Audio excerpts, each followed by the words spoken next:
Hey everyone, with this tax season being remote, we wanted to show you a little tutorial on how you will be signing your signature on DocuSign. It's super easy, so just follow along. First things first, you're going to receive an email from one of the JDB employees with the documents you need to sign. After receiving the email, click on Review Document. It will then take you to DocuSign. Then you will click on the I agree to use electronic records and signatures. After doing that, you will then click on the Start button. DocuSign will walk you through the whole document and every area you need to sign your signature.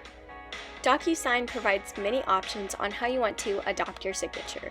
You can select a style, you can draw it on the computer, or you can even upload a picture of your signature, and DocuSign will upload it onto the document.